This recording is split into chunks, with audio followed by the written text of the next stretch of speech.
Segunda de Timoteo, capítulo 1. Aún así vamos a hacer la lectura de los 7 primeros como introducción y luego iremos a los que vamos a tratar hoy. Dice así: Pablo, apóstol de Cristo Jesús, por la voluntad de Dios, según la promesa de vida en Cristo Jesús, a Timoteo, amado hijo, gracia, misericordia y paz de parte de Dios Padre y de Cristo Jesús nuestro Señor. Doy gracias a Dios, a quien sirvo con limpia conciencia, como lo hicieron mis antepasados, de que sin cesar noche y día me acuerdo de ti en mis oraciones, deseando verte, al acordarme de tus lágrimas, para llenarme de alegría. Porque tengo presente la fe sincera que hay en ti, la cual habitó primero en tu abuela Loida y en tu madre Eunice, y estoy seguro que en ti también.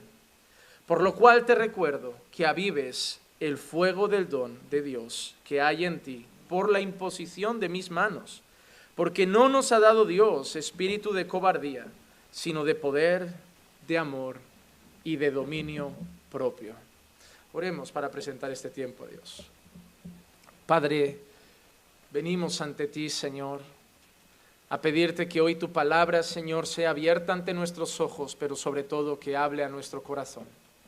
Queremos, Señor, no hacer una lectura superficial de tu palabra, no leerla rápido, sino que queremos, Señor, dedicar esta hora, Señor, a meditar tu palabra, a reflexionar tu palabra en cada punto, en cada coma, en cada aspecto mínimo, Señor, que a veces, Señor, pasamos por alto, que podamos entender cuánta enseñanza hay condensada en tu palabra. Ayúdame, Señor, a ser un maestro fiel para tu iglesia. Ayúdame, Señor, a enseñarla sin tener que usar cosas técnicas ni cosas que parezcan intelectuales, sino simples, para que todos puedan entenderla con claridad. Que pueda transmitirla con fidelidad, con pureza, pero también, Señor, con la pasión que merece. Ayúdame, Señor, en este tiempo, porque si tu Espíritu Santo no guía la predicación, será infértil, Señor, estéril en los corazones. Pero si tu Espíritu Santo obra, hasta un saludo, Señor, como es lo que vamos a ver hoy, puede hablar a lo más profundo de los corazones. Por eso, Padre, edifica a tu iglesia, porque es tuya, tú la has comprado, Señor. Y te lo pido en el nombre de Jesús. Amén, amén y amén. Pues, hermanos, hoy es nuestra segunda sesión sobre Segunda de Timoteo. Y vamos a ir al versículo 3. Estuvimos tratando los 2 primeros versículos de manera rápida. Estuvimos viendo en primer lugar la presentación del autor y el destinatario de la carta. Vimos al autor, el apóstol Pablo, que se denominaba apóstol de Cristo por voluntad de Dios y según la promesa de vida que enseñamos que se refería al Evangelio. Luego también aprovechamos para dar algunos detalles bíblicos y requisitos que habían en la Escritura para poder ser un apóstol. Y luego vimos al destinatario, a Timoteo, a quien Pablo llamaba hijo amado, no porque lo hubiera engendrado realmente físicamente, no era el padre físico de Timoteo, sino que pudimos ver que podía ser por el tiempo de discipulado una expresión de cariño, o como Pablo había dicho en otras ocasiones, porque puede ser que Timoteo llegara al Evangelio, llegara a Cristo a través de la predicación de Pablo, y Pablo era una expresión que utilizaba, llamaba hijos a aquellos que él había como engendrado en el Señor, aquellos que Dios había salvado a través del ministerio de Pablo, aquellos que llegaron a la salvación a través de la predicación de Pablo. Y ahora seguimos con la presentación del libro, con la presentación de la carta, y en el versículo 3 encontramos un saludo lleno de amor de Pablo, pero con detalles que quiero que analicemos poco a poco. Empieza Pablo dando gracias a Dios. Dice, doy gracias a Dios, a quien sirvo con limpia conciencia como lo hicieron mis antepasados, de que sin cesar noche y día me acuerdo de ti en mis oraciones. Me acuerdo de ti en mis oraciones.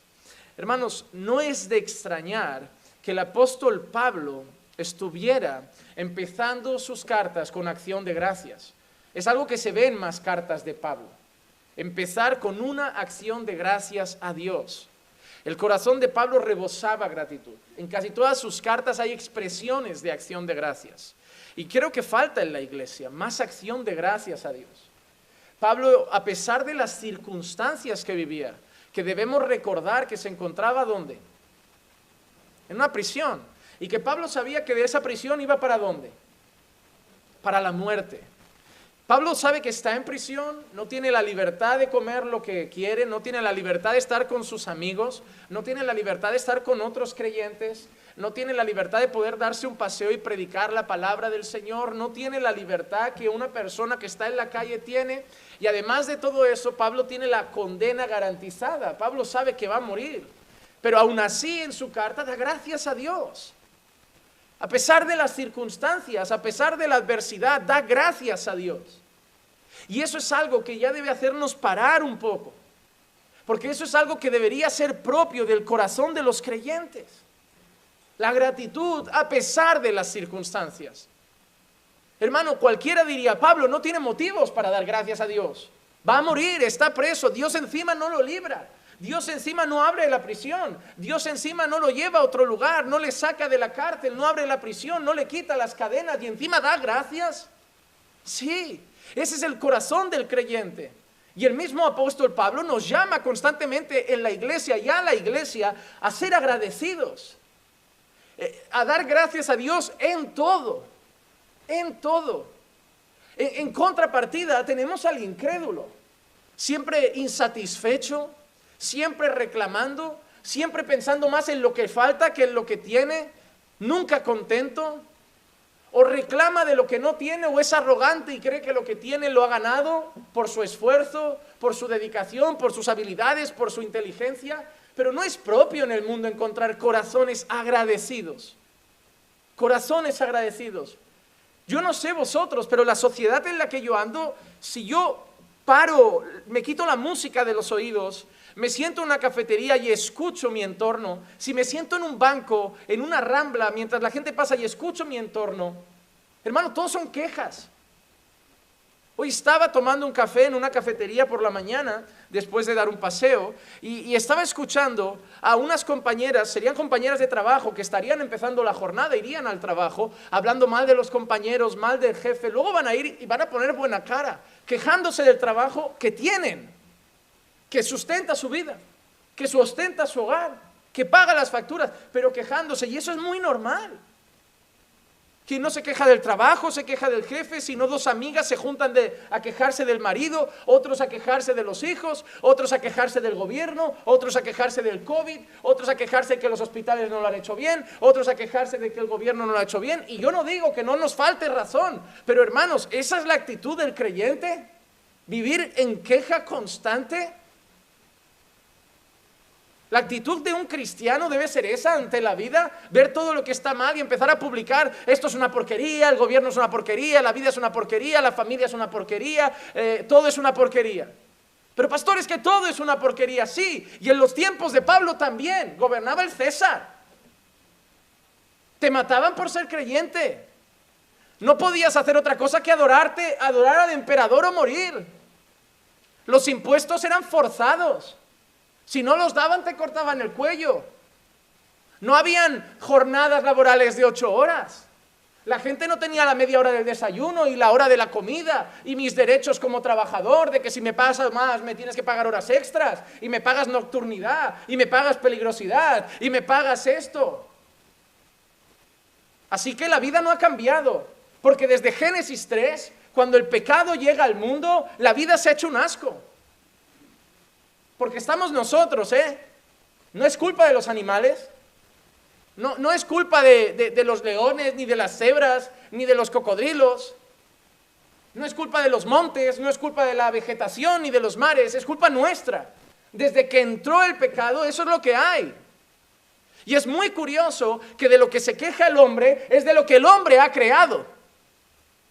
Porque si el mundo da asco para ellos, es porque el mundo está gobernando por pecadores, dirigido por pecadores, inundado por pecadores, que viven pecando contra Dios, y la consecuencia es eso, un mundo destrozado. Se quejan de lo que ellos practican. Se quejan del político corrupto, pero si pueden, cobran en negro.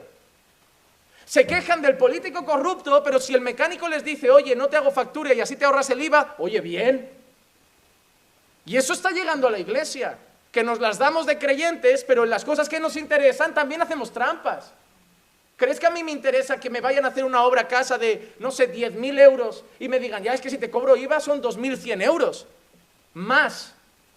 Oye, pues es lo que hay, ¿es lo correcto? Sí. ¿Es lo que me gusta? No. ¿Sé que no lo van a usar para algo bueno? Sí. ¿Pero es lo correcto? Es lo que hay que hacer.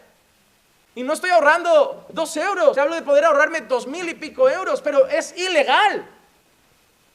¿Y voy a quejarme yo de un mundo corrupto cuando hasta los creyentes hacen trampas? Cuando hasta los creyentes en el tráfico solo reducen la velocidad si hay radar, no si hay norma. Porque si pones 100 y no hay radar, voy a 200. Pero si hay radar, bajo, porque temo el castigo. No temo hacer las cosas bien. Y eso pasa entre creyentes y es una vergüenza. Yo cuando alguien hace eso le pido que al menos quite el pececito del coche. Para que al menos piensen que es otro más conduciendo, pero al menos no un creyente, que debe ser un ejemplo. El mundo está lleno de ingratitud. Y Pablo va a morir a manos de un tirano emperador por culpa de la traición de muchos judíos que le han buscado la muerte a Pablo. Va a morir solo después de haber ganado muchas almas para el Señor haber llegado a almas a través de Pablo. Va a morir en una triste prisión. Va a morir abandonado en un lugar húmedo, seguramente en malas condiciones porque no son como las de ahora con tele. Y aún así empieza dando gracias a Dios. Y tú te vas a quejar porque llevamos puesta una mascarilla. Y tú te vas a quejar porque estamos cansados de echarnos gel y cansados de... ¿En serio? Eso ya nos debería hacer agachar la cabeza, ya hoy mismo, ya acabar así, agachar la cabeza y decir, ya empieza la enseñanza reventándome el corazón. ¿Cuánta gratitud falta en tu vida, hermano? ¿Cuánta gratitud falta? Porque estamos criando una generación de ingratos. Que en las fiestas que vienen, ¿saben qué piensan los niños pequeños? Ellos no están pensando en tiempo en familia. Están pensando en todo lo material que les vas a dar. Y lo van a usar 2 días y lo van a aparcar en una esquina y te van a pedir otro nuevo. Porque estamos criando una generación de ingratos. Una generación que va a comer a casa de alguien que te invita con todo su cariño y cuando lo pones a la mesa el niño dice, a mí esto no me gusta. Pues te lo comes y eres agradecido. Porque encima te han puesto un plato de comida. Pero de ingratos, ¿qué van a hacer? Más ingratos. Pero de un apóstol que era agradecido, nacían iglesias llenas de gratitud a Dios. Hermano, te digo una cosa, si tú no empiezas a modelar el carácter cristiano en tu vida, no esperes que tus hijos mañana caminen con buenos valores cristianos. Porque no les importará cuántos días los trajiste a la iglesia, les importará cómo hablabas y actuabas en casa. Y aquí tenemos un ejemplo de un hombre con todos los motivos humanos para quejarse, pero empieza, doy gracias a Dios. Porque esa era la actitud de Pablo. Y en este momento empieza a dar gracias a Dios por Timoteo. Pero en otros casos ha dado gracias por la iglesia. Ha dado gracias por los creyentes. Ha dado gracias por poder predicar el evangelio. Ha dado gracias por poder haber sido salvo. Ha dado gracias por haber sido escogido por el Señor. Ha dado gracias por haber visto conversiones. Ha dado gracias a Dios por el fruto que ha dado la obra en las distintas ciudades. Ha dado gracias por las ofrendas que le han llegado. Ha dado gracias por las actitudes de creyentes que maduraban en la fe. Pero a cada paso que Pablo daba gracias a Dios. Pablo, esa iglesia madura, gracias a Dios. Pablo, esa iglesia crece, gracias a Dios. Pablo, esos creyentes están rescatando más almas para el Señor con el evangelismo, gracias a Dios. Porque Pablo sabía una cosa, él solo era un instrumento. Si Timoteo era un buen siervo, si habían iglesias plantadas, si las iglesias crecían, si el evangelio corría, Pablo sabe que es gracias a Dios. Pablo no solo tiene un corazón agradecido, sino que el apóstol Pablo además sabe que el fruto de la obra viene de Dios. Y sabe que todo lo que va a expresar, todo lo que va a decir, se debe a Dios. Y por eso siempre empezaba con eso, doy gracias a Dios. dando gracias a Dios. Lo vais a leer en muchas cartas de Pablo, dando gracias a Dios, doy gracias a Dios, agradeciendo a Dios en mis oraciones. Eso pasaba constantemente, porque Pablo no olvidaba un instante quién era la fuente de todo lo que pasaba. Ni Pablo era algo, ni Apolos era algo, sino Dios que daba el crecimiento. Entonces, cuando pasamos del doy gracias a Dios, Pablo da un detalle ahora, que es donde me voy a parar un instante, a profundizar un poco. Mira lo que dice Pablo: a quien sirvo con limpia conciencia. A quien sirvo con limpia conciencia. No es la primera vez que Pablo usa la expresión limpia conciencia para referirse a su manera de servir, a su manera de actuar, a su manera de hablar. Vamos a ver otro texto donde Pablo lo utiliza, Hechos 23:1. Hechos 23:1. Entonces Pablo, mirando fijamente al concilio, dijo: hermanos, hasta este día yo he vivido delante de Dios con una conciencia perfectamente limpia. Pablo se encuentra ante un concilio y le dice a ese concilio que hasta la fecha él sabe que ha vivido ante Dios con una conciencia perfectamente limpia. Pablo está diciendo exactamente esto: mis actitudes, mi comportamiento, las obras que he hecho, las palabras que he pronunciado, todo lo que he hecho, mi conciencia está tranquila de que ha sido recto a los ojos de Dios. Pablo no está diciendo que no peca, pero Pablo está diciendo que él busca constantemente honrar y obedecer a Dios, manifestar con sus actitudes la vida de un cristiano que obra, vive y trabaja para la gloria de Dios. Y Pablo está diciendo: analizo mi vida, examino mi vida y mi conciencia no me acusa por haber hablado mal de un hermano un día, por haber hecho aquello a escondidas. No, estoy tranquilo, estoy en paz. Había veces que Pablo empezaba diciendo: Dios me es testigo. Como diciendo: nadie me ha visto, pero yo sé y Dios sabe que lo que he hecho y lo que he vivido, estoy en paz porque es correcto ante los ojos de Dios. Eso habla de la manera de servir, de actuar, de pensar, de ministrar de Pablo, y deja claro que ante los ojos de Dios su conciencia está limpia. ¿Podrías decir lo mismo? ¿Tienes la conciencia limpia como esposo? ¿Tienes la conciencia limpia como esposa? ¿Tienes la conciencia limpia como padre? ¿Tienes la conciencia limpia como hijo? ¿Tienes la conciencia limpia como trabajador o como jefe, como creyente? ¿Puedes decir como Pablo: he vivido ante Dios hasta el día de hoy y tengo la conciencia limpia? Y tengo la conciencia limpia. Ahora tú podrás decir: no, pero nadie puede hacer eso, solo Jesús. Este hombre no era Jesús. Este hombre era un pecador. Porque a veces usamos la excusa de Jesús para decir: solo Jesús puede. Pero el que está hablando es Pablo. Ah, pastor, entonces ¿no todos los creyentes hacen alguna trampa? No. Ah, pastor, entonces ¿no todos los hombres tienen problemas con la inmoralidad sexual? No. Ah, pastor, entonces ¿no todos los hombres son infieles? No. Ah, pastor, entonces ¿no todas las mujeres son de mal carácter y dominantes? No. Ah, pastor, entonces ¿todas las mujeres no son chismosas y hablan mal de otras? No, porque hay mujeres de Dios que pueden andar con la conciencia limpia. Y hay hombres de Dios que caminan ante Dios, coram Deo, en la presencia de Dios, con la conciencia limpia. Los hay. Los hay. Existen. Y no solo en la Biblia, en el día a día hay gente que ama y teme a Dios. Y vive de tal manera que cuando tú le preguntas: confiesa tu último pecado, tiene que parar a pensar. Porque no está pecando deliberadamente a diario. Así debería ser con los creyentes. Para Pablo, la conciencia limpia era algo sumamente importante. Es más, Pablo en ocasiones incluso dice que él se esfuerza por ello. Se esfuerza por ello. Hechos 24:16.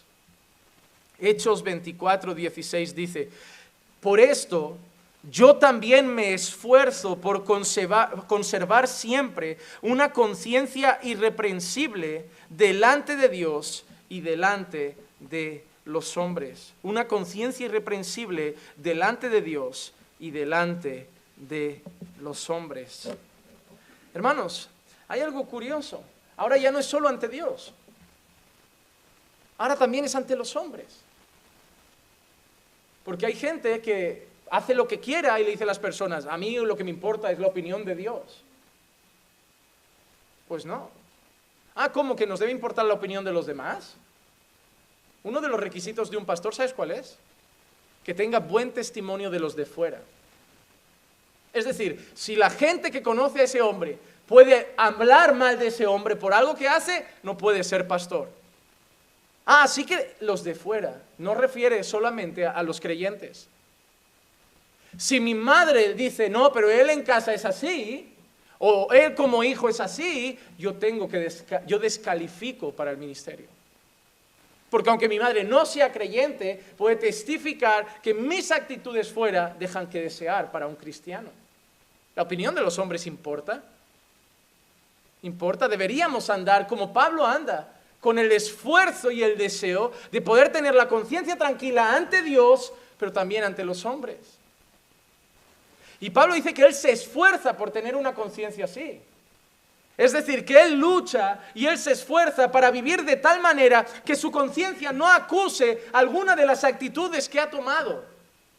Y ahora no usa la palabra limpia, pero usa la palabra irreprensible, pero se refiere a lo mismo. Irreprensible, nada que pueda reprenderle, nada que pueda acusarle. Y Pablo repite eso, me esfuerzo para poder andar ante Dios y andar ante el prójimo de tal manera que mi conciencia esté limpia. Que mi conciencia esté limpia. ¿Y cómo hacemos eso? Yendo todos los días a Dios en oración, buscando regularmente su palabra, porque su palabra nos va a decir cómo es el caminar que honra a Dios. Su palabra nos va a decir cómo anda un creyente, su palabra nos va a decir cómo hay que tratar al prójimo para que luego podamos andar de esa forma y nuestra conciencia no tenga nada de qué acusarnos. Te saltas una señal de tráfico, tu conciencia te debería acusar. Llegar a casa y decir, mira, eso no está bien. Eso no está bien. Vas a un restaurante, te atienden más tarde, o yo lo he vivido con algunos hermanos que en ese momento me quedo asombrado, que a lo mejor vas a un restaurante, llegan otras personas más tarde y el camarero empieza a atender a las otras personas. Y sí, en el mundo damos el grito. Que yo he llegado primero, que llevo una hora esperando. Pero somos creyentes. Nosotros no debemos actuar así.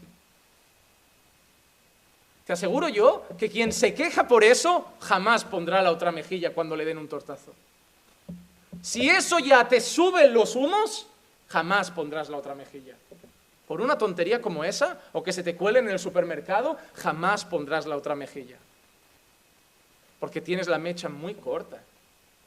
Y la paciencia no es un fruto del hombre carnal, es un fruto del Espíritu Santo. Y el dominio propio también.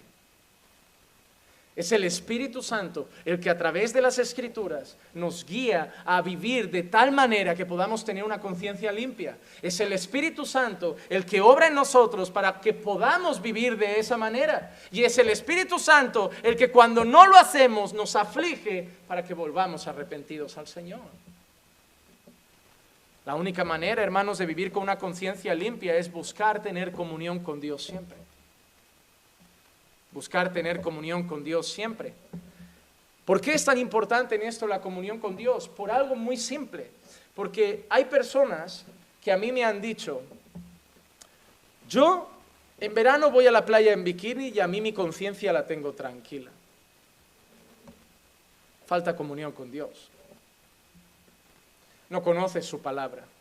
Cuando no hay comunión con la palabra y cuando no hay comunión con Dios, tú puedes pecar y estar tranquilo. Te digo una cosa, la prostituta no tiene culpa, no siente culpa. La prostituta no siente culpa, es más, algunas disfrutan porque ganan mucho dinero, no sienten un remordimiento.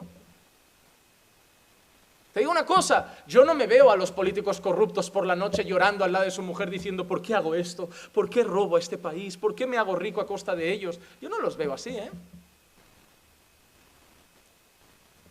Que peques y tu conciencia no taladre tu corazón como un martillo de obra, es muy mala señal. Es muy mala señal. ¿Por qué? Porque el corazón es engañoso. Al final, el mayor juicio para nosotros tampoco puede ser nuestra conciencia. Yo tengo la conciencia tranquila. La conciencia no es la última vara de medir nuestras acciones. Es la palabra de Dios. Tú puedes tener la conciencia muy tranquila y Dios decirte, pero está mal. Pablo lo sabe. Mira lo que dice a los Corintios, 1 Corintios 4:4. Porque no estoy consciente de nada en contra mía. Mira, vamos a analizar frase a frase. No estoy consciente de nada en contra mía. ¿Has visto? Pablo dice, no encuentro nada en mi contra. Pero mira qué dice ahora. Mas no por eso estoy sin culpa. Yo ahora mismo no soy consciente de algo en mi contra, pero eso tampoco significa que no tenga nada mal. Al final dice, pues el que me juzga es el Señor. Es decir, Pablo está diciendo, yo ahora mismo no tengo en mente nada que me juzgue, pero el que se va a juzgar mañana no soy yo. A lo mejor estoy engañado a mí mismo, a lo mejor yo mismo me convenzo de que ando bien, pero el día que me presente ante Dios me diga, no es así. Así que Pablo habla de tener una conciencia limpia, de esforzarse por tener una conciencia irreprensible, pero al final Pablo deja claro que la última palabra es de Dios, no de mi conciencia. No de mi conciencia. Porque podemos fallar a Dios y estar en paz, y eso es muy mala señal. Eso es muy mala señal. Es más, te voy a decir algo. Cuanto más caminas con Dios, las cosas que antes parecían insignificantes, ahora te taladran con un sentimiento de culpa horrible. Cuando yo llegué al Señor, en serio, yo lo recuerdo así, y voy a dar un ejemplo muy claro. Cuando yo llegué al Señor, si no era a lo mejor ver pornografía o algo muy llamativo, una mentirijilla, gritar de golpe a alguien en un enfado, una discusión tonta, eso lo pasaba muy por alto, muy a la ligera. Tenía que ser algo grave para decir, he pecado, me siento mal. O sea, las cosas pequeñas, mi conciencia, porque no era madura, no sentía culpa. Solo las grandes. Cuando empiezo a conocer a Dios, cuando empiezo a conocer las Escrituras, cuando empiezo a caminar con Dios, hermano, te digo algo, no hay un día en el que no encuentre algo que me atormente. No hay un día en el que no encuentre algo que me diga, no eres digno de predicar mi palabra, no eres digno de pastorear a mis ovejas, no eres digno de guiar a mi pueblo. Estar en casa con tu mujer y simplemente decir, déjame ya. Esa tontería, para mí ya es algo que mi corazón me dice, déjame ya. ¿Así se le habla a una hija de Dios? ¿Así se le habla a alguien redimido por Cristo? ¿Así se le habla a alguien, a una esposa? ¿Eso es amar a tu esposa como Cristo amó a la iglesia? ¿Contestar así? ¿Porque algo no te gustó? ¿Y tu humildad? ¿Y el pagar el mal con bien? ¿Y el que tu boca sea con palabras de gracia? Te empiezan a venir todos los textos bíblicos que un simplemente, oye, déjame, ya te atormenta, como no es propio de un cristiano. Yo pensaba que cuando pasaran los años me sentiría cada vez más limpio. Y conforme pasan los años me siento cada vez más indigno. Pero doy gracias, porque ahora me siento indigno por esas cosas que otros dicen, pero cuando eres temeroso de las pequeñas, es muy difícil que caigas en las grandes. Eso es una realidad. Cuando mirar a una mujer a lo mejor que pasa y solamente girar la cara un segundo ya te atormenta, dudo que vayas a ver pornografía. Si simplemente mirar a una mujer vestida por la calle ya te hace sentir culpable de traición. Pero cuando eso no es nada, estás más cerca de cosas más graves. Por eso no es la conciencia lo que nos mide, es la palabra. Y la palabra nos dice, ¿cómo puede ser que alguien venga a la iglesia y alguien le diga, mira, he cometido un error, he hecho esto con mi mujer, y le diga, bueno, tampoco no has tenido sexo con ella, eso no es adulterio? ¿Cómo? El que mira a una mujer para codiciarla, ya adulteró con ella. Si le mandaste un WhatsApp, ya es adulterio a los ojos de Dios. Si coqueteaste tomando un café, ya es adulterio a los ojos de Dios. Si te alegras y tu corazón da un grito de alegría cuando esa compañera llega por la puerta, ya es adulterio en los ojos de Dios. Se está formando codicia en tu corazón. Para el mundo el adulterio es la cama, para Dios el adulterio nace aquí. Hay muchos que han adulterado y no han llegado a la cama. Pero como conocen a Dios, antes de llegar a la cama, Dios ya les pisa el corazón y les hace sentir miserables, como, ¿en serio? Pero tú le cuentas lo que has dicho, no me siento mal, ¿por qué? Porque he hecho esto. ¿Sabes qué te diría el mundano? Bueno, pero tampoco ha sido tan grave. Porque cuando no caminamos con Dios, la conciencia está tranquila, aún pecando contra Dios. Por eso la conciencia no puede ser la última vara de medir. Pablo no está diciendo que él no tiene pecado y está sin culpa, pero Pablo está reflejando que él sirve a Dios con una conciencia limpia, sabiendo que él se esfuerza, que él es diligente y que él trabaja por caminar de manera recta ante Dios y ante los hombres. Pero Pablo ahora añade otra cosa. Vamos a seguir con nuestro versículo. Doy gracias a Dios, a quien sirvo con limpia conciencia, como lo hicieron mis antepasados.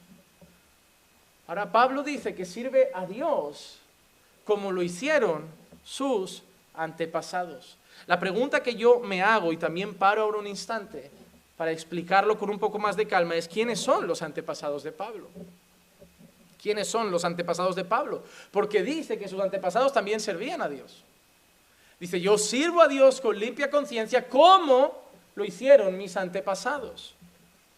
Vamos a ver algunas referencias de esos antepasados. Vamos a ver unas referencias del pasado de Pablo, del mismo Pablo. ¿Cuál es el pasado de Pablo? Para entender quiénes son sus antepasados.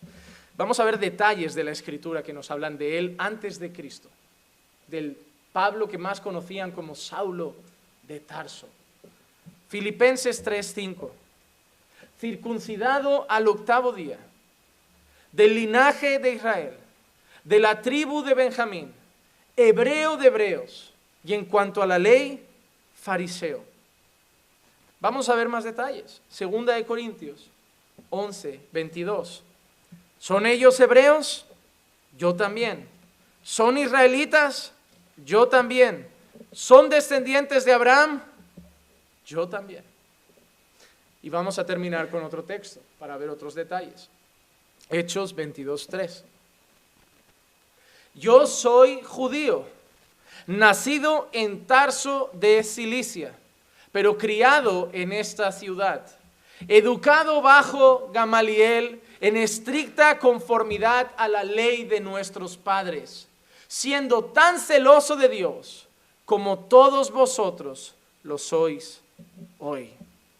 Así que vamos a hacer ahora un resumen de los calificativos que Pablo ha mencionado en estas referencias. Circuncidado al 8º día, israelita, benjamita, de la tribu de Benjamín, el hijo menor de Jacob, hebreo de hebreos, fariseo. Había otro grupo representativo que eran los saduceos. Descendiente de Abraham, nacido en Tarso de Cilicia, pero criado en la ciudad de Jerusalén, educado bajo el rabino Gamaliel y celoso de Dios. Y ese celo de Dios lo llevó, como muchos saben, a perseguir a un grupo que llamaban la secta de los del camino, porque anunciaban aquel que era el único camino al Padre, y así los apellidaron. Entonces Pablo acaba de vemos en la Escritura todas estas cosas, y quiero que tengamos algo claro. Pablo para los judíos no era cualquier cosa. Si tú le presentas esto a un judío, eso es motivo de honra. Lo que Pablo está presentando en esos detalles es algo que cualquier judío sabe que le daba honor. Estoy convencido de que si Pablo no hubiera servido a Cristo, hubiera llegado a ser uno de los más prominentes entre los judíos. Por todo su bagaje, por todo su currículum, por todos esos calificativos, Pablo probablemente hubiera llegado a ser quizá como un Nicodemo, o como otros hombres similares. Pablo está mostrando a esas personas calificativos que para un judío le dan un cargo elevado, le hacen sentir como alguien brillante. Pero es algo tremendo, porque en una ocasión Pablo pone todo eso en una balanza.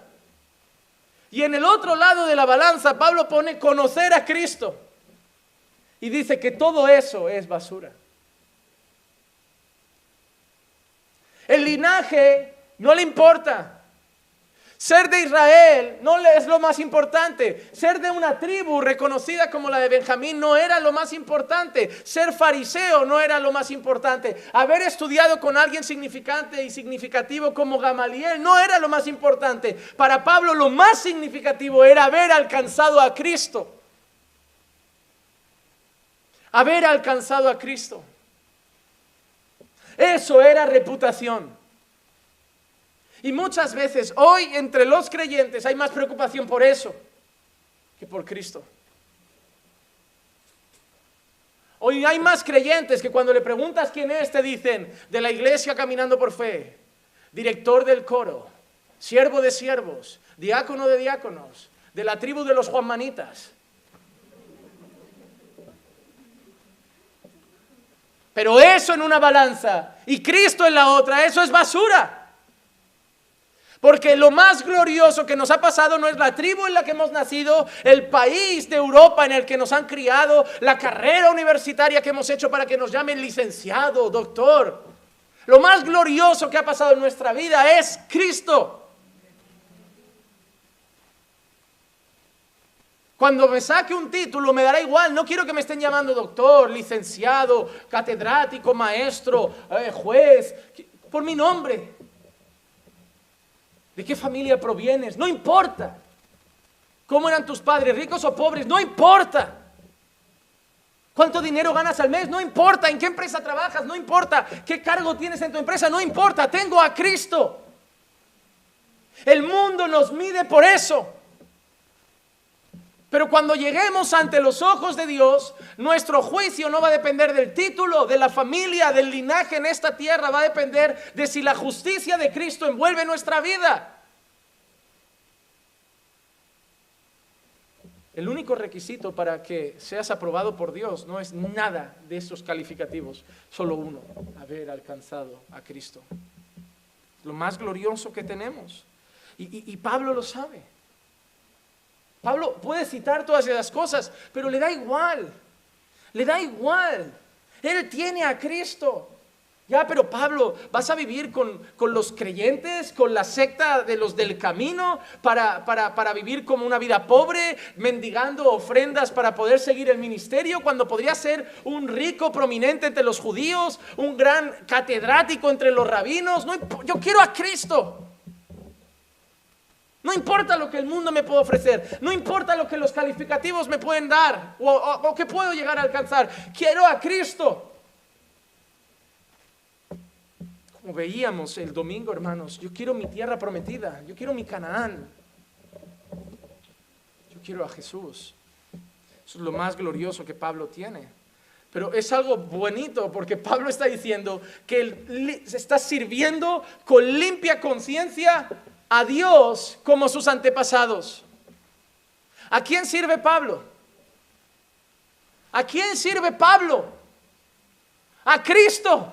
Y él está diciendo que sirve a Dios como sus antepasados. Pablo está diciendo dos cosas rápidamente. Está diciendo, número uno, no me he desviado, no me he ido detrás de otros dioses, no estoy adorando a Baal, no estoy adorando a Astarot, no estoy adorando a Aseras, yo estoy adorando al mismo Dios de Israel.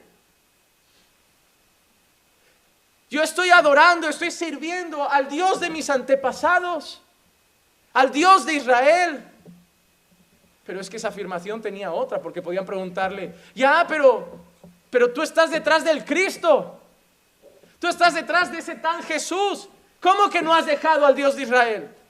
Es que Él es el Señor, es que el Cristo es el Señor, es que si sirvo a Cristo, sirvo al Padre, es que si sirvo a Cristo, sirvo al Dios de Israel. Al que vosotros llamáis Abba, yo lo sigo llamando Abba Padre, pero nos envió a su Hijo, que no solo es Salvador, es Señor. Así que la afirmación de Pablo es tremenda. Está agradecido, camina ante Dios con limpia conciencia y le recuerda a los que tiene delante que Dios es uno, que servir a Jesús es servir a Dios. Porque para un judío irte tras Jesús era traicionar a Dios. Pero los judíos tenían un problema y Pablo lo deja muy patente en otras ocasiones. Los judíos no tenían un pleno conocimiento de Dios.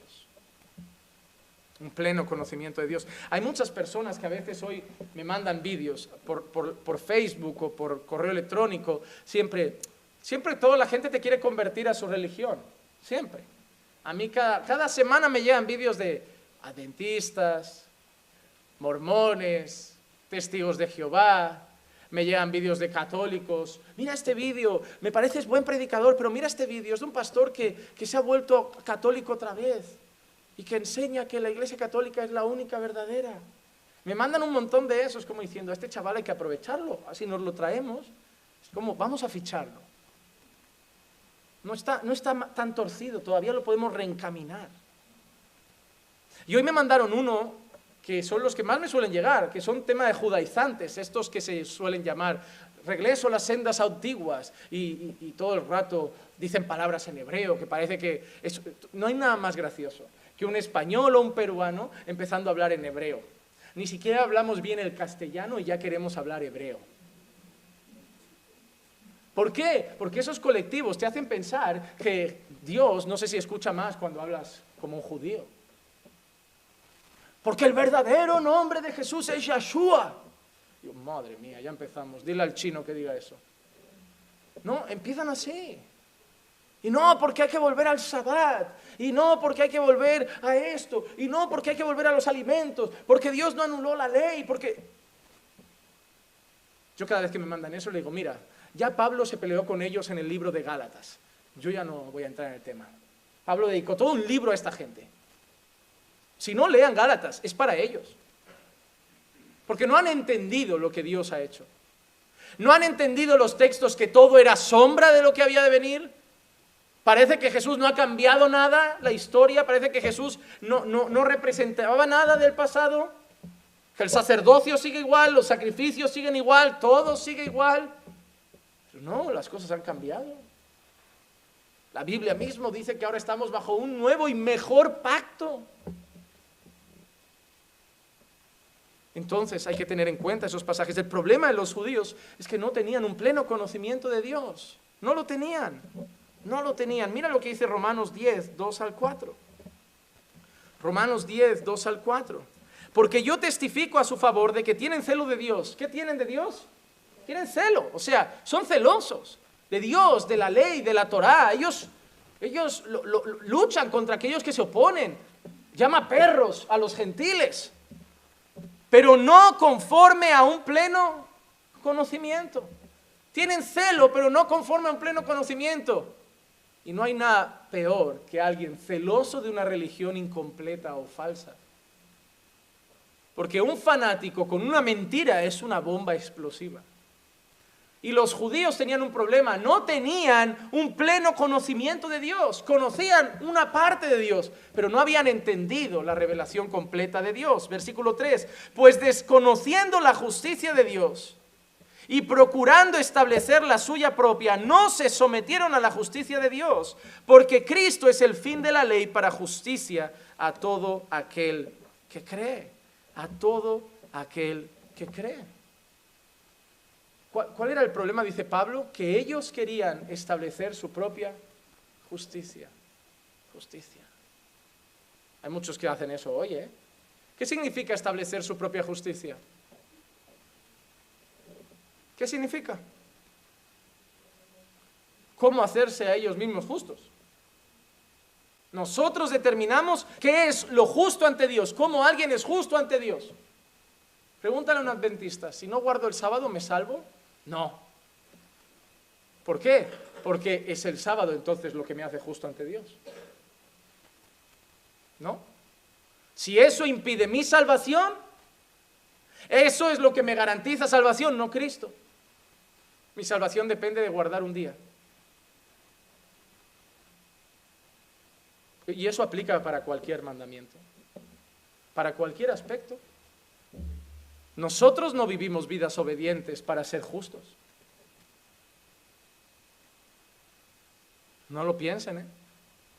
Porque por mucho que oren y ayunen a diario, nunca serán justos ante Dios, a no ser que tengan la justicia de Cristo. Nosotros no vivimos vidas obedientes para ser justos. Nosotros vivimos vidas obedientes porque hemos sido justificados.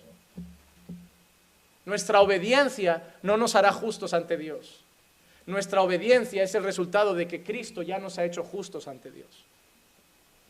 Y el resultado de la justicia de Dios sobre nosotros es la santificación progresiva, una vida de obediencia y un crecimiento a la imagen y el carácter de Cristo.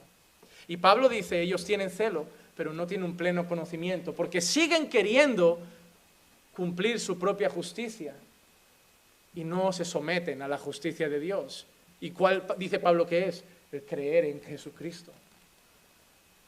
¿Saben lo que está diciendo Pablo? Y esto a muchos evangélicos les ofende, porque muchos evangélicos creen que todos los judíos son nuestros hermanos, y ellos entonces no tienen un pleno conocimiento. Si yo voy a un judío, me voy ahora de excursión a Jerusalén, y me encuentro al judío más ortodoxo, al más practicante, al más celoso y religioso, y le pregunto, ¿Jesús es el Señor? No. ¿Jesús es el Mesías? No, el Mesías tiene que venir. ¿Sabes dónde acaba ese hombre? Ese hombre va a acabar ardiendo en el infierno. Por mucho que lleve un gorrito y una bandera blanca y azul con una estrella. Porque está buscando su propia justicia y no reconoce la justicia de Dios, que es su Hijo Jesucristo. Dejen de querer que la iglesia cristiana se vuelva judía. Dejen de querer que los cristianos sean judíos, porque Pablo dice una cosa muy importante al final de su carta a los romanos: ojalá yo pudiera ser anatema, es decir, ojalá yo pudiera perderme para que ellos se salven, pero Pablo sabe que no depende de él. Si Pablo dice, ojalá yo me pudiera perder si ellos pudieran ser salvos, ¿qué significa que piensa Pablo de ellos en cuanto a la salvación? Que están perdidos, porque niegan a Jesús. No importa que enciendan el menorá y las velas, que hagan su cordero pascual, que guarden su día de reposo, que estén orando delante del muro de las lamentaciones en Jerusalén. No importa que no coman cerdo, no importa que guarden todo lo que quieran guardar al dedillo, porque ninguno de ellos será justo ante Dios. Todos pecaron, todos. Y quien incumple uno ante Dios es como si hubiera incumplido toda la ley. La única esperanza es Jesucristo. Y quien no conoce al Hijo, no conoce al Padre. Tenemos que tener una visión clara del pueblo judío. Dios ha salvado a parte de ese pueblo. Hablo de una nación física. Pero el verdadero Israel de Dios no es una bandera azul y blanca. El verdadero Israel de Dios no son gente con un gorrito en la cabeza que llaman kipá. El verdadero Israel de Dios no es gente que dice Yeshua HaMashiach. El verdadero Israel de Dios son todos aquellos de toda lengua, tribu y nación que reconozcan que Jesús es el Señor. No hay bandera. No nos define un gorro. No nos define nuestro atuendo, ni el idioma en que hablamos. Porque hay una parte del Israel de Dios en África adorando en suajili. Porque hay una parte del Israel de Dios en China adorando en mandarín. Porque hay una parte del Israel de Dios en Angola adorando en portugués. Una parte del Israel de Dios en Latinoamérica adorando en castellano, en español. Una parte del Israel de Dios en, yo qué sé, en Arabia Saudí, adorando en árabe o en francés. Pero todos son parte del Israel de Dios si están en Cristo. que el Israel de Dios no es una bandera ni una nación en esta tierra. El Israel de Dios son los redimidos por la sangre de Jesús. No son israelitas los que nacen en Israel, son israelitas los que nacen en Cristo. Así que Pablo nos ha enseñado que es agradecido a Dios, nos ha enseñado que lo sirve con limpia conciencia, nos ha enseñado parte del Dios de sus antepasados y todo lo que representa. Y ahora nos dice otra cosa. Hoy solo voy a hacer el 3. Uy, qué desastre. No, de verdad, perdón. Vamos a estar hasta el 2040 con esto. Yo lo intento, pero al menos la parte final del 3 sí. Vamos a intentarlo. De que sin cesar, noche y día, me acuerdo de ti en mis oraciones. La siguiente parte del versículo a mí me trae otra enseñanza y quiero compartir con ustedes. Pablo es agradecido.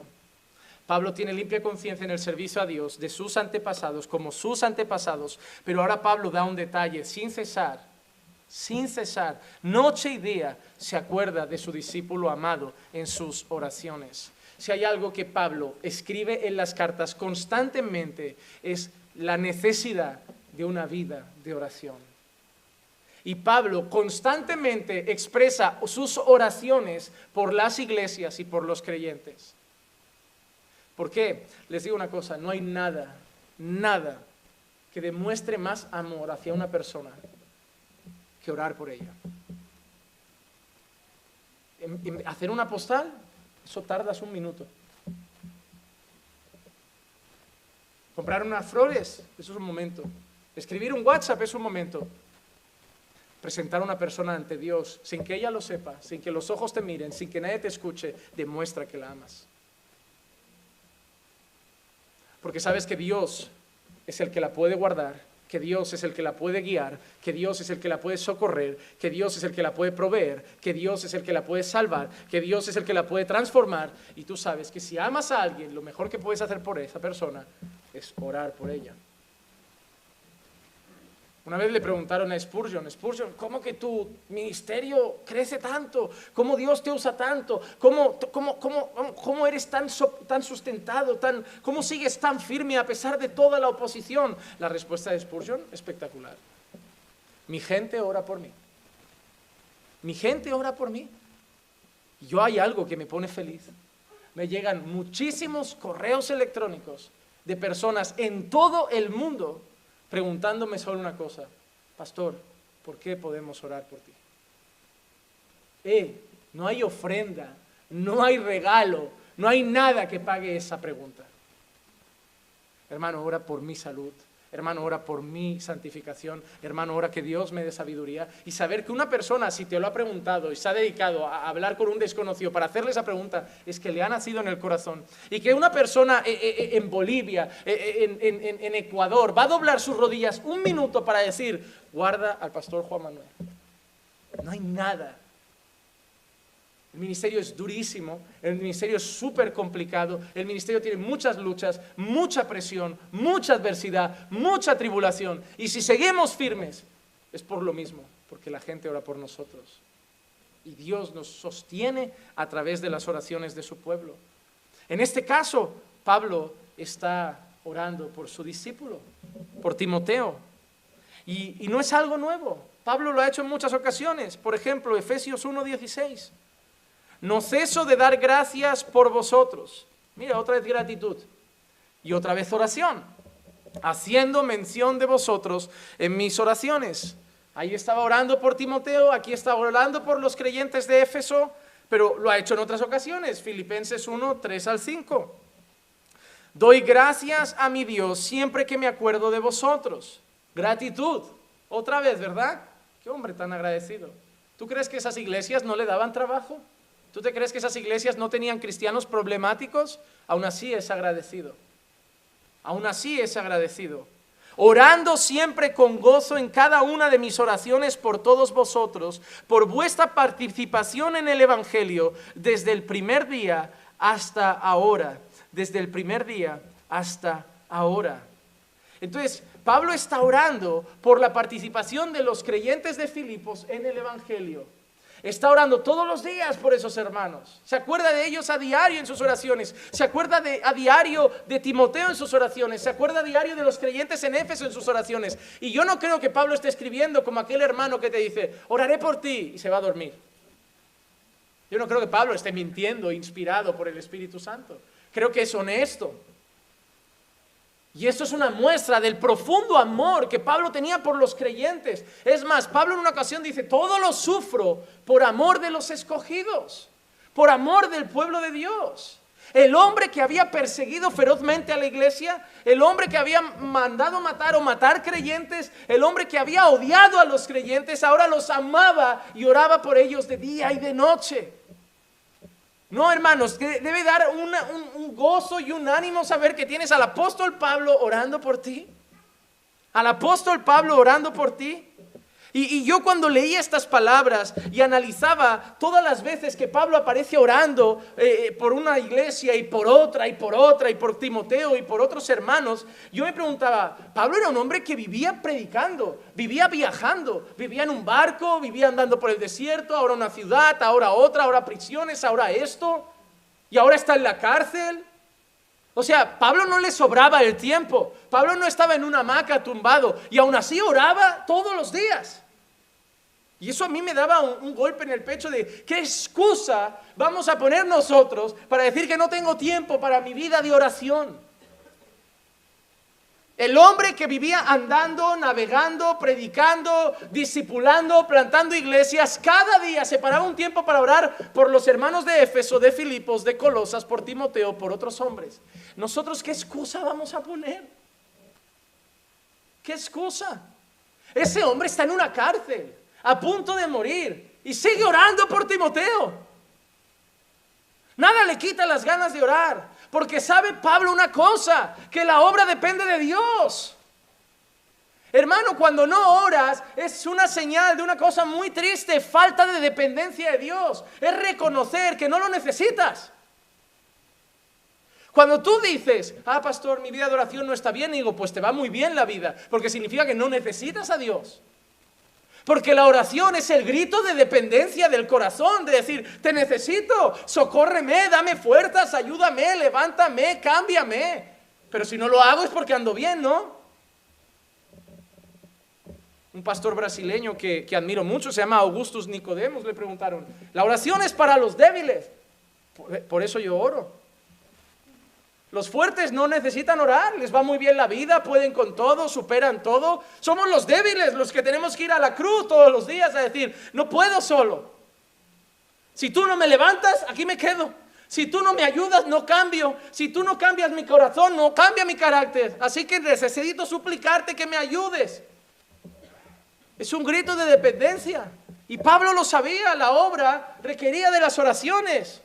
La iglesia necesitaba las oraciones. Era importante predicar, era importante hacer discípulos, era importante plantar iglesias, pero hay que respaldar la obra con oración.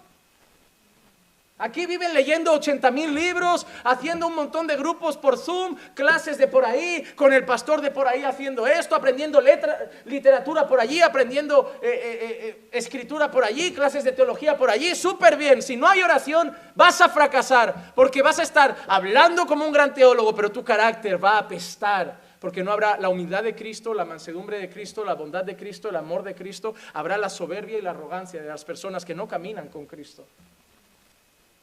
Cuando los apóstoles le dijeron, oye, hay que repartir aquí alimentos porque las viudas helenistas están desatendidas, los apóstoles no dijeron, elegid hombres para que nosotros podamos dedicarnos a la palabra. No, sí que dijeron eso, pastor. No dijeron solo eso. Dijeron, para que nosotros nos dediquemos a la palabra y a la oración. Y el ejemplo más claro no es Pablo. El ejemplo más claro es Cristo, el Hijo de Dios. Sin pecado, comunión perfecta con el Padre, perfecto, todopoderoso. La Biblia dice que se retiraba, como de costumbre, a lugares solitarios a orar. Si Jesús necesitaba orar, si Pablo tenía que orar, ¿cómo que tú no le das espacio a tu vida de oración? ¿Eres más fuerte que Jesús? ¿Eres más fuerte que Pablo? Hermano, no oramos porque tenemos que orar, oramos porque necesitamos orar. Y Pablo sabe que la oración es importante en las dos direcciones. Pablo sabe que necesita orar por ellos, necesita que Dios guarde la obra, necesita que Dios fortalezca la obra. Pero Pablo no solo oraba por ellos. El superapóstol, el grandioso Pablo, carta que escribía, oración que pedía. Pero Pablo, qué débil, pidiendo oración a la gente. Pareces un creyente de a pie, uno cualquiera de estos flojuchos nuevos. No pareces el gran apóstol de los gentiles. Romanos 15, 30 al 32. Os ruego, hermanos, por nuestro Señor Jesucristo y por el amor del Espíritu, que os esforcéis juntamente conmigo en vuestras oraciones a Dios por mí, para que sea librado de los que son desobedientes en Judea, y que mi servicio a Jerusalén sea aceptable a los santos, y para que con gozo llegue a vosotros por la voluntad de Dios y encuentre confortante reposo con vosotros. Orad por mí. Número 1, ¿para qué? Para que sea liberado, para que Dios me libre de los enemigos del Evangelio, de los que buscan mi mal. Una cosa, ¿sabemos que Dios nos protege? ¿Para qué pedir eso? Siempre la misma pregunta. El que no quiere orar siempre dice, ¿para qué orar si Dios sabe todo? ¿Para qué pedir si Dios hará lo que quiera? ¿Para qué pedir que me proteja si Dios ya me protege? ¿Para qué orar si dice la Biblia que Él ya sabe lo que hay antes de que la palabra esté en mi boca? Pues hay que orar porque la Biblia dice ora. Punto. La Biblia pide que oremos y que lo hagamos sin cesar. Pues tú no tienes que cuestionar a Dios por qué. Lo haces y te callas. ¿Para qué evangelizar si Dios tiene elegidos? ¿Para qué predicar si Dios tiene a un pueblo escogido? La Biblia dice, id y predicad. Pues lo haces y te callas. ¿Quién eres tú, insignificante barro, para cuestionar al alfarero? Esa es la soberbia del ser humano en persona. Yo no haré nada hasta que no me des motivos suficientes para entender el por qué tengo que hacerlo. Damos vergüenza. Cuando me dicen, ¿por qué? Porque la Biblia dice que hay que hacerlo, pues no hay que preguntar por qué. La Biblia no se cuestiona, la Biblia se obedece. Ah, pero si Pablo ya sabe que Dios lo guarda, ¿por qué pide que oren para que lo proteja de los enemigos? No sé. Quizá porque Dios siente deleite en obrar a través de las oraciones de su pueblo. Porque es hermoso cuando Dios obra. Pero yo no sé vosotros, pero cuando yo he pedido y Dios obra, es como que Dios, además de que sé que ha hecho su voluntad, me dice, te escucho, te contesto. El mismo Dios que hace su voluntad es el mismo Dios que se complace en hacer su voluntad respondiendo a las oraciones de su pueblo. Y Pablo pide protección de los enemigos del Evangelio. Además, Pablo pide para que la obra que él haga en Jerusalén sea provechosa. Y no solo eso, sino que además pide para que pueda llegar a Roma con ellos y encontrar con ellos reposo. Pero no solo pide a los creyentes de Roma que oren por él, a los de Corinto también. Segunda carta a los Corintios, capítulo 1, versículos 9 al 11. De hecho, dentro de nosotros mismos ya teníamos la sentencia de muerte. Pablo estaba con unos colaboradores, está en un viaje, y Pablo sabe que iban a morir, no tenían esperanza. A fin de que no confiáramos en nosotros mismos, sino en Dios que resucita a los muertos. Pablo está en una condición con unas personas en las que sabe que o Dios hace algo o solo hay muerte, el cual nos libró de tan peligro de muerte. ¿Y Dios qué hizo? Lo libró de una situación que Pablo dice que si no es Dios no hay cómo salir, pero Dios lo libró. Y dice, y nos librará, y en quien hemos puesto nuestra esperanza de que Él aún nos ha de librar de otras cosas que le vendrían a Pablo. Pero mira que dice ahora, cooperando también vosotros con nosotros con la oración, para que por muchas personas sean dadas gracias a favor nuestro por el don que nos ha sido impartido por medio de las oraciones de muchos. Pablo está diciendo, sé que Dios nos ha librado y sé que nos librará para que la gente dé gracias, y todo es mérito al don, regalo, la liberación, la salvación de esos peligros que Dios nos ha dado por las oraciones. ¿Quién lo ha librado? ¿Quién lo ha salvado? Pero Pablo dice, lo ha hecho respondiendo a las oraciones. Respondiendo a las oraciones. El apóstol Pedro salió de la cárcel. ¿Quién lo sacó de la cárcel? ¿Quién quería sacarlo de la cárcel? ¿Quién había determinado que no era el día de Pedro? Pero no dice la Escritura, y la iglesia hacía de continuo oración por Pedro. Pero no solo pide oración a los de Roma ni a los de Corinto solo, sino también a los de Éfeso, Efesios 6, 19 y 20, y orad por mí. ¿Y ahora para qué pide? Ha pedido protección, ha pedido para que haga una buena labor en Jerusalén, ha contado la historia del día que Dios los libró a través de la oración de esas personas, ha pedido poder llegar a Roma para poder encontrar reposo con ellos, y ahora dice, ahora os pido para que me sea dada palabra al abrir mi boca, a fin de dar a conocer sin temor el misterio del Evangelio, por el cual soy embajador en cadenas, que al proclamarlo hable con denuedo como debo hablar. Ahora Pablo, el sembrador, el plantador de iglesias, el predicador, está pidiendo que le oren por él para que predique como debido. Pablo. Y si Pablo pide oración para que pueda predicar con denuedo, ¿qué no tendremos que pedir los predicadores de hoy que tartamudeamos y se nos traba la lengua cada dos frases? A lo mejor están orando poco, por eso no atino con los versículos y los tiempos.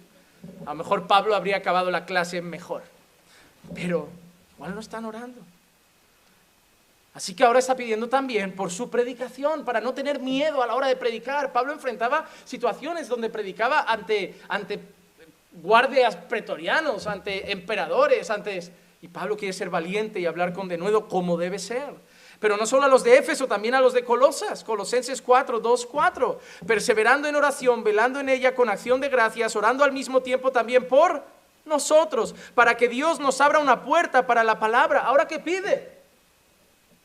Mira, el Evangelio de la Prosperidad, la única puerta y ventana que pide abriendo tiene con dinero.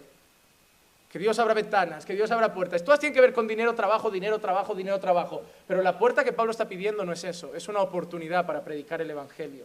Pablo cuando dice que Dios nos abra una puerta, es que Dios nos permita y nos dé una oportunidad para poder predicar el Evangelio. Dice, orad para que Dios nos abra una puerta para la palabra, a fin de dar a conocer el misterio de Cristo, por el cual también he sido encarcelado, para manifestarlo como debo hacerlo. Pablo ha pedido protección. Pablo ha pedido ser un buen siervo en Jerusalén. Pablo ha pedido el poder llegar a ellos y encontrar un poco de descanso y reposo. Pablo ha pedido que oren por él para predicar sin miedo. Pablo ha pedido que oren por él para predicar con denuedo. Pablo ha pedido que Dios abra puertas y oren para que Dios abra puertas y poder llevar el Evangelio a otro sitio y predicarlo como debe hacerlo. Porque no ha pedido de todo, menos dinero, comida, cosas materiales, todo lo que tiene que ver con la obra de Dios. Porque Pablo sabe algo, hermanos y hermanas, la obra de Dios necesita ser respaldada con oración. Y la iglesia reformada es la más pobre en oración. Salimos de una iglesia diciéndonos que los cultos de oración eran un circo y jaleo, y nos vamos ¿a qué? ¿A dejar de orar? Sí, oración con ignorancia, nadie lo quiere. Oración sin contenido y sin fundamento bíblico es puro misticismo. Pero si hemos conocido la verdad, oremos con la verdad, oremos de la manera correcta, oremos apropiadamente. Pero hermanos, hay que orar. Pablo oraba por los de Éfeso, por los de Colosas, por los de Corinto, por Timoteo, y pedía oración a todo el mundo. Ahora yo te pregunto, ¿cuánto tiempo oras tú por tus hermanos? ¿Cuánto tiempo oras por tu pastor? Te digo una cosa, estoy más convencido que hay más gente fuera que dentro de esta iglesia orando por mi vida. Más fuera que dentro. Y lo sé, porque aplicará ese texto toda la vida. Aunque se dirigía a Jesús, ese texto va a aplicar siempre. Ningún profeta tiene honra en su propia casa. Todo el mundo, cuando se acostumbra a algo, ese algo, pues, no pasa nada. Y no es para adular a esa persona, pero hermano, por lo menos orar por tu pastor. Me quitaría los zapatos y te los dejaría una semana solo, para que llevaras nuestro ritmo una semana, y me dijeras si quieres seguir. Y no oran. Pero es al pastor al que siempre dicen, ora por esto, pastor. Dame ese consejo, pastor. Ora por aquello, pastor. Pero Pablo necesitaba oración para poder predicar bien. Y yo predico constantemente y necesito hacerlo bien, necesito hacerlo con denuedo, necesito hacerlo con fidelidad. ¿Cuánto tiempo, hermano, estás orando por los predicadores de la palabra, otros predicadores? ¿Cuánto tiempo oras para que el Señor guarde a hermanos que están en países donde está prohibido ser cristiano, que los guarde de los enemigos? ¿Cuánto tiempo oras por los que están plantando iglesias en lugares difíciles? ¿Cuánto tiempo oras por la necesidad de tus hermanos? ¿Cuánto tiempo oras por la fe de tus hermanos? ¿Cuánto tiempo oras por esta iglesia? ¿Y cuánto tiempo oras para que Dios abra puertas? Estamos todos diciendo, qué bonito será cuando nos vayamos a otro local. ¿Cuánto estáis orando para que Dios abra esa puerta? ¿Cuánto tiempo? No va a abrirse sola. Y yo confío que no voy a encontrar yo el lugar, que Dios me lo va a poner delante. Y va a ser el lugar que Dios quiera. Y va a ser respuesta a nuestras oraciones. Que vamos a decir, Señor, ábrenos una puerta para que pueda llegar más gente. Para que podamos hacer más cosas para ti. Y ábrenos una puerta para crear una plataforma y encontrar recursos para empezar a preparar y mandar misioneros. Y ábrenos una puerta para hacer una escuela propia de teología y formar académicamente en buena doctrina a muchas personas. Ábrenos una puerta, pero queremos que todo pase, aplaudirlo y nadie pagar un precio. Pero la gente oraba. Es bueno leer, es bueno predicar. Ha quedado claro aquí. Hay que predicar, hay que hacer discípulos, hay que enseñar sana doctrina, hay que preparar a la iglesia, hay que capacitar a los santos, pero hay que doblar las rodillas. Los hombres que han cambiado la historia eran hombres de oración. Eran hombres de oración. Cuando John Knox estaba en Escocia, era católica al principio. Escocia era mayoritariamente declarada una nación católica. Pero ese hombre se encerraba en su habitación y su mujer dice que se acercaba. Un minuto, hermanos, ya termino. Su mujer se acercaba a la puerta y decía, picaba, John, sal a comer, sal a cenar. Y ese hombre no salía de la habitación. Y cuando le preguntaban, oye, ¿qué está haciendo tu marido? Dice, yo no sé, pero yo me pongo a la puerta y solo escucho a un hombre gritar, dame Escocia o me muero. Y unos años después, Escocia se declara nación protestante. Cuando le preguntan a la reina de Inglaterra por todos los problemas que había tenido con el ejército rival, le preguntaron a esa reina, ¿tú temes a los ejércitos rivales? Dice, yo no temo a los ejércitos, yo temo las oraciones de John Knox. Que una mujer que dirige un reino diga, yo no temo a los ejércitos, yo temo las oraciones de un hombre.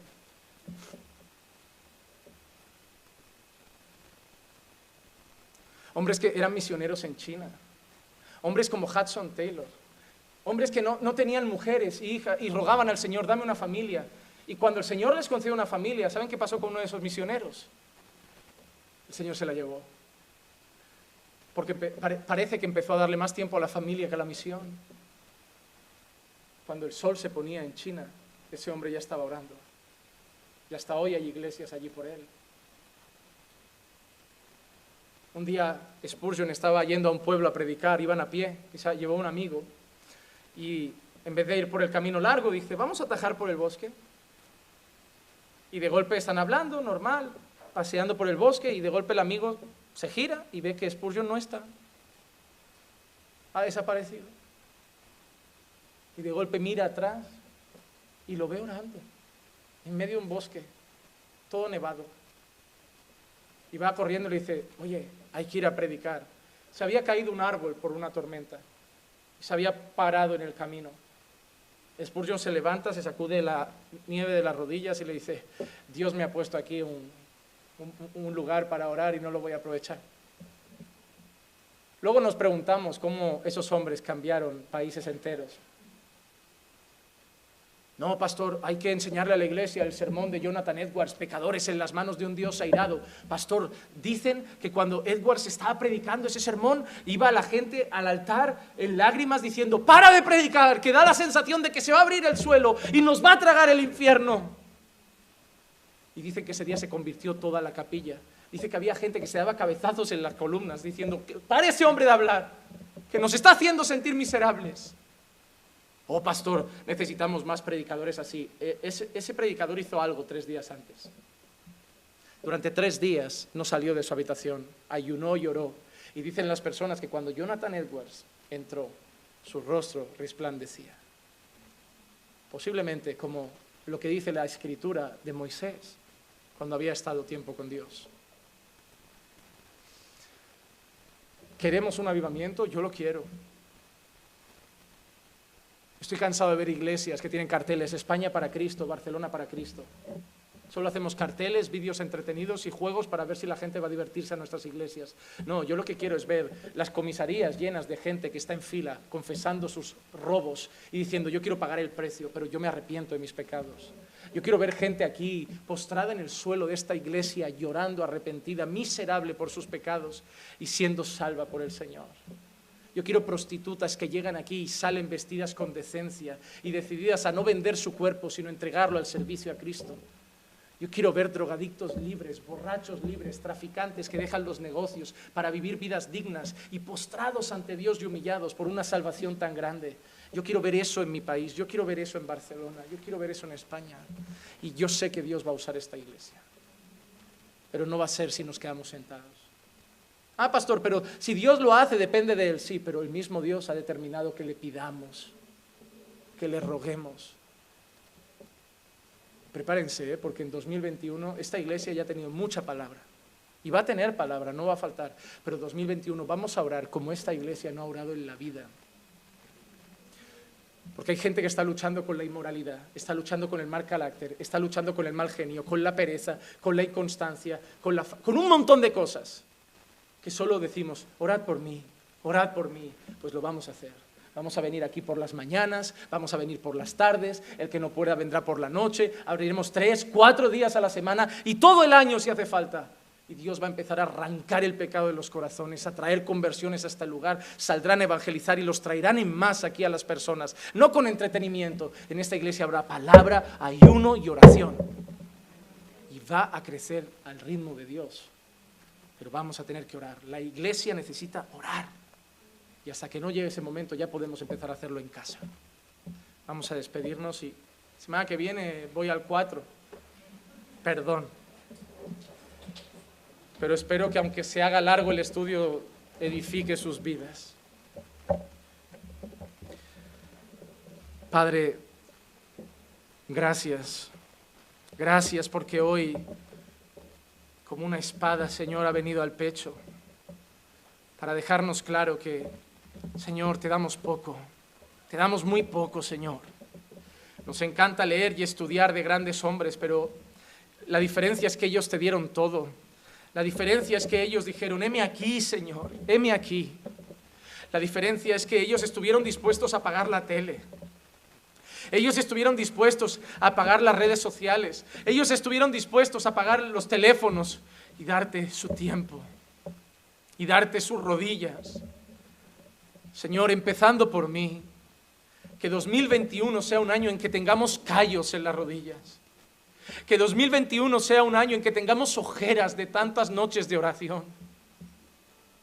Que 2021 sea un año en que vengamos humillados y postrados ante ti día tras día, Señor, y van a cambiar muchas familias, muchos hombres, muchas mujeres, porque no hay nada que impacte más una vida que lucha con el pecado que estar en la presencia del Todopoderoso durante horas y horas.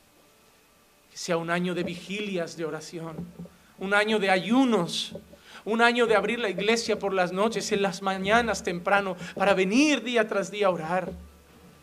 Oh Señor, yo deseo un avivamiento en este país y quiero que uses esta iglesia. Sé que tienes algo especial para Caminando por Fe. Es algo diferente, Señor. No queremos solo letra, no queremos solo palabra, queremos pasión. Yo sé que vas a usar esta iglesia, no a mí, Señor, tu iglesia. Pero tendremos que pagar un precio, Señor. Tendremos que despertarnos cuando el resto duerme. Tendremos que orar cuando el resto juega. Pero yo quiero, Señor, y yo sé que van a haber más así, que vas a despertar eso en más, Señor, en más. Y veremos, Señor, cómo vas a hacer proezas en medio de nosotros.